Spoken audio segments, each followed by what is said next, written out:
بسم الله الرحمن الرحيم. السلام عليكم ورحمة الله وبركاته. اخوانا عاملين ايه؟ يا رب تكونوا بخير. اول تعليق لخالد الغندور بعد فوز النادي الاهلي على بيراميدز قبل المباراة وبعد المباراة. تعال نشوف خالد الغندور قبل المباراة قال ايه وبعد المباراة قال ايه. والله بص، يعني انا في النهايه بيراميدز، انا مش عايز اخش في خلاف شخصي مع حد. نادي بيراميدز نادي محترم وعنده سكواد قوي. النادي الاهلي طبعا اقوى منه بكتير اعلاميا وجماهيريا. التنافس شرس. بيراميدز عايز يحصل على اول بطوله في حياته وده من حقه. الاهلي طبعا بالنسبه له كمان بيراميدز بالذات يعني مش عايز، يعني ممكن مثلا، يعني ممكن الزمالك ياخد الدوري من الاهلي بس بيراميدز ما ياخدوش من الاهلي.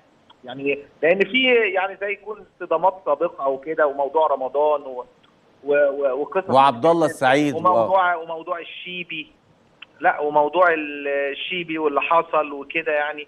وبالتالي يعني هتلاقي ناس، لو هتلاقي ناس مع، فمعظم الناس هتكون مع الاهلي، لان الاهلي الناس بتشجع النادي الاهلي، الناس جماهيريا النادي الاهلي اقوى، نفوذا النادي الاهلي اقوى، يعني كده تاريخا النادي الاهلي اقوى، فده طبيعي.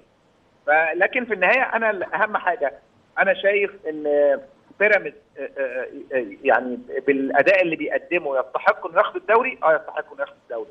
الاهلي بفرقته وبتنافسه يستحق انه ياخد الدوري، يستحق انه ياخد الدوري. فخلي المنافسه في الملعب مش بره الملعب. مش بره الملعب. يعني خلي المنافسه بره، جوه الملعب مش بره الملعب. هو دي كانت تصريحات خالد الغندور او جزء من تصريحات خالد الغندور قبل مواجهة النادي الاهلي وبيراميدز. لكن بعد ما حقق فريق النادي الاهلي فوزا مثيرا على نظيره بيراميدز ثلاث اهداف مقابل هدفين في المواجهه التي جمعت بينهم على استاد القاهره الدولي ضمن منافسات الدوري المصري الممتاز. وكمان قبل المباراه كان خالد غندور طلع برضه يهزر مع جمهور النادي الاهلي. طلع خالد غندور بعد فوز النادي الاهلي وكتب خالد غندور عبر حسابه على الفيسبوك وقال ان الاهلي يوقف سلسله انتصارات فريق بيراميدز بعد الفوز عليه بمباراه مثيره. مباراه مثيره. بس خالد غندور نسى يقول بالقضيه ممكن.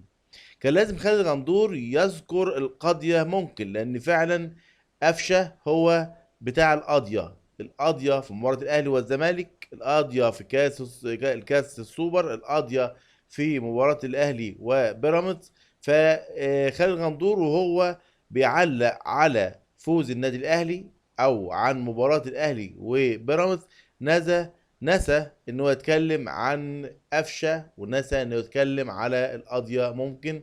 والف مبروك لجمهور النادي الاهلي.